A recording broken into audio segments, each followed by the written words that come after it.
particular de reforma electoral, y había dos situaciones más trascendentes, que es el gasto.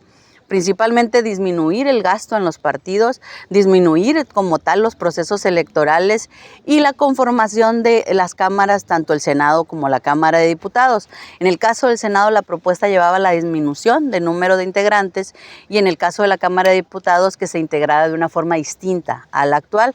Situaciones que son constitucionales y que, si bien es cierto, la reforma y la votación del día de ayer en Cámara de Diputados tuvo una mayoría simple, no suficiente para una constitucional.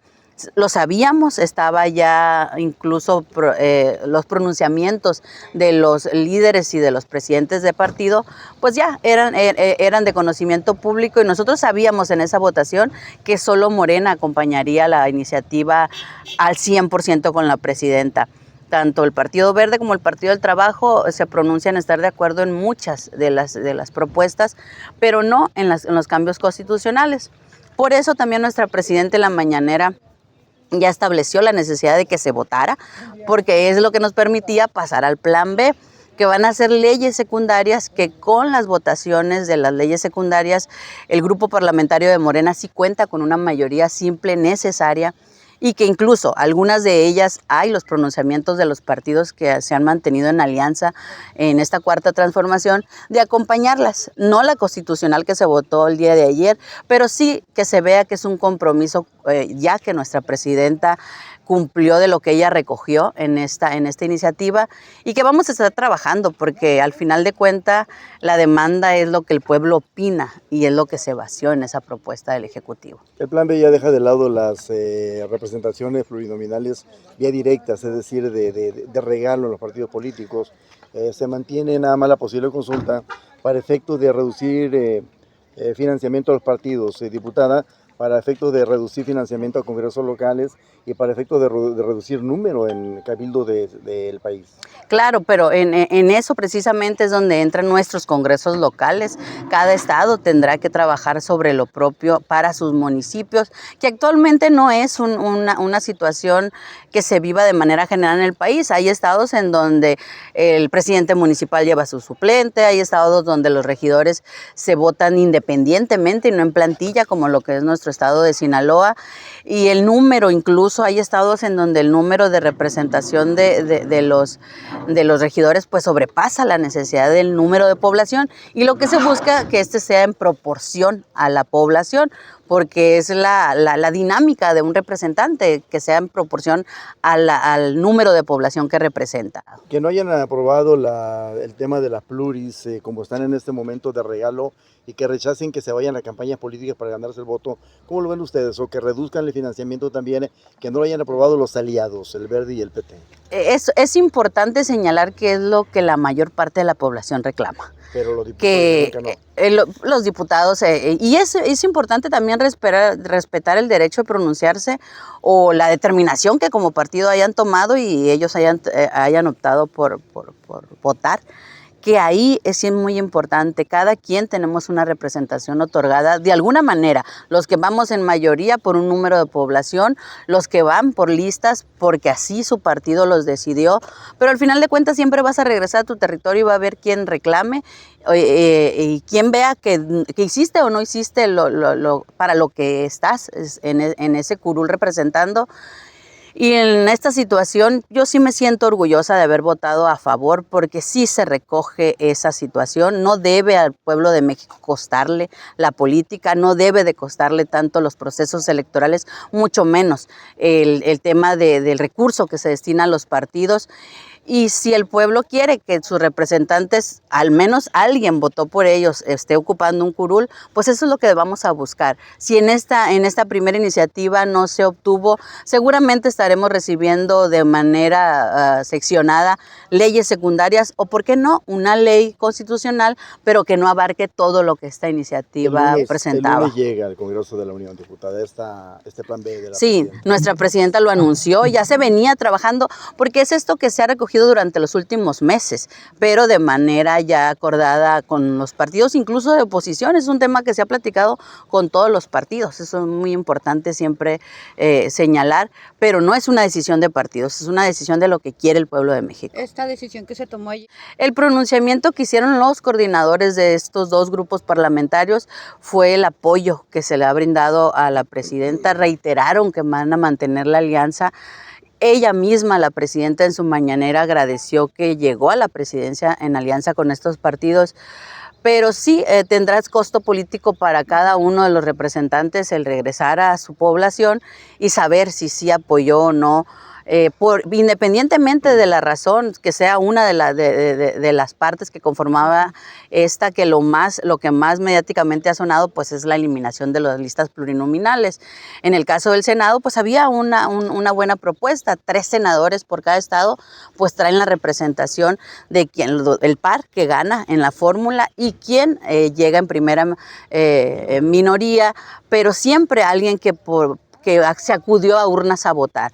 Entonces nosotros veíamos muy bien esta propuesta, esperemos que en una reforma constitucional esa sí pase, y la integración de los diputados creo que también puede combinarse con la reducción, que no lo contemplaba esta primera propuesta, pero la integración de la Cámara de Diputados sí es importante que cambie porque así lo pide la gente. Se ha cuestionado el papel que jugó Ricardo Monreal como presidente de la Jucopo y coordinador, que no negoció, que no acordó, que no cabildió en el Congreso de la Unión de Diputados.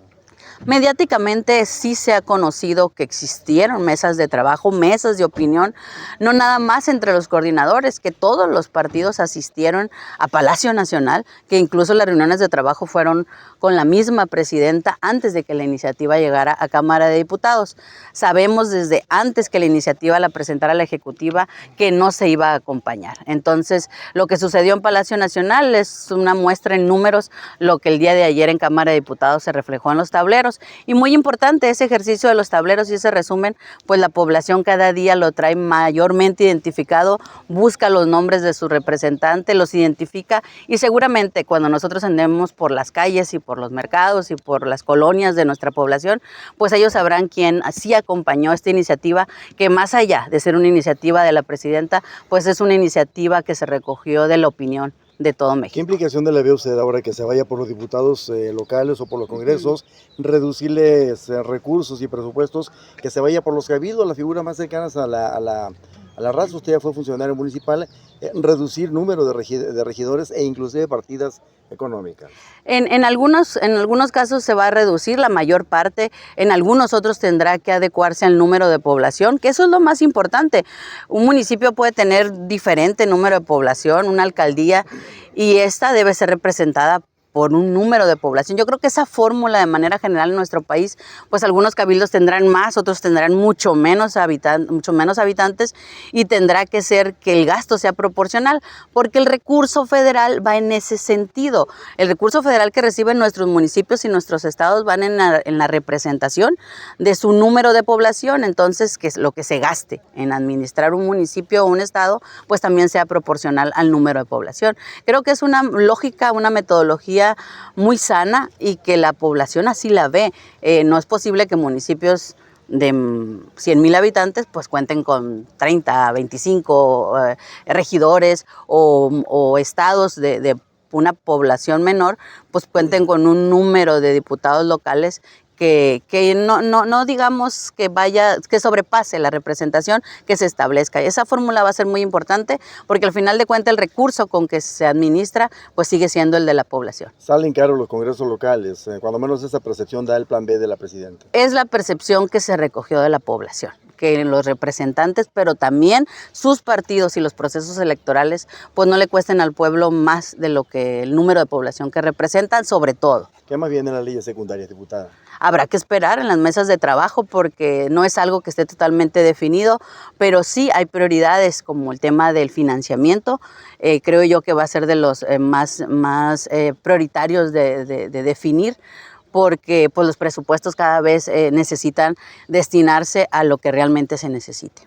El día de hoy habló la presidenta también que va a presentar una iniciativa para homologar la metodología de investigación de feminicidios en México. ¿Usted ya tiene conocimiento de que la presidenta estaba buscando que todas las fiscalías o todas las procuradurías llevaran una misma metodología? Claro, porque nosotros tomamos decisiones de manera federal. Y hay un exhorto, una invitación siempre a los congresos locales que equiparen las decisiones de sus leyes, porque no es posible que un delito de esa magnitud cambie de importancia o de trascendencia entre un estado o no. Si algo se busca humanamente en el país, pues es que todos estemos de acuerdo en la forma de tipificar, de investigar, incluso de no revictimizar, en este caso a nuestras mujeres. Y si estamos tomando decisiones de manera federal, pues que exista una instrucción que se acate por parte de los congresos locales, y que ésta no vulnere a la víctima, incluso que sea equiparada a la toma de decisiones. Eso es muy importante. Nosotros hemos tomado muchas determinaciones respecto a tema de género, el tipificar el feminicidio y el intento de feminicidio, que ese es un logro reciente, porque se conocía que el agresor pues se retiró incluso del lugar del delito creyendo que mataba a la víctima, y posteriormente, que gracias a Dios no ocurriera o a la situación, pues terminaba siendo solo un intento y la verdadera intención de fondo pues era haberla matado a la víctima. Entonces el intento de feminicidio que se tipifique como feminicidio, eso ha sido un logro de los últimos años, y qué bien que todos los estados pues estén en el mismo número de penalidades, en la misma forma incluso de investigar y de no revictimizar, porque es algo que siempre ha existido, que la víctima termina siendo revictimizada en el proceso, y es lo que queremos que se cuide en las 32 entidades del país. Pero ¿qué más hace falta, diputada, en ese terreno? Si estamos viendo estudiantes universitarias desaparecidas y asesinadas, ¿no? En Querétaro, la Universidad de Puebla, si seguimos viendo esos atentados letales, criminales contra las mujeres en el país, a pesar de lo que se ha hecho. Claro, hay una situación, ya hay una apertura de denuncia. No es que no sucediera, es que no había esa apertura de denunciar, porque tampoco había una certeza de una protección a la víctima. Creo que las leyes han mejorado en la protección a las víctimas, han mejorado en el seguimiento que se da a los casos, y eso le abre la ventana a las víctimas de sí denunciar, porque sí sucede algo. Históricamente existía, pero también el proceso de la víctima pues era más penoso incluso que cometía el delito, y eso es lo que nos exponían, incluso por recomendaciones familiares, por recomendaciones de las mismas instituciones, terminaban los casos en no ser denunciados. Esa seguridad que tenemos las mujeres y toda la sociedad de decir sí denuncio porque sí sucede algo, pues ha permitido que nosotros estemos avanzando de acuerdo a las situaciones en el tipo de casos que aquí, sobre todo en tema de género, existen regiones muy distintas en nuestro país.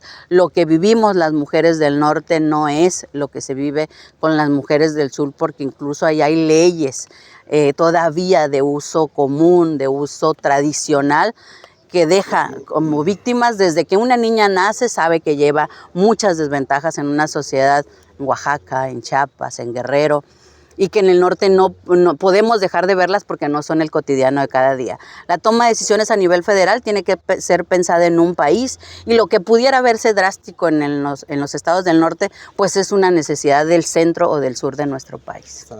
Respecto nada más, el caso de Almendra Negrete y esta ciudadana donde se da un fallo por parte de un tribunal electoral para considerar que el tema de violencia de género, y tomando nada más como prueba mensajes que se dieron por WhatsApp, ¿qué opinión le merece esta sanción que se está emitiendo en otros estados también a ciudadanos que emiten opiniones respecto a algunas figuras de política que son mujeres? Claro, nosotros podemos no estar de acuerdo en las opiniones, pero siempre debemos aperturar, escuchar y no en todos los casos pues es una falta de respeto, es una opinión la que se emite.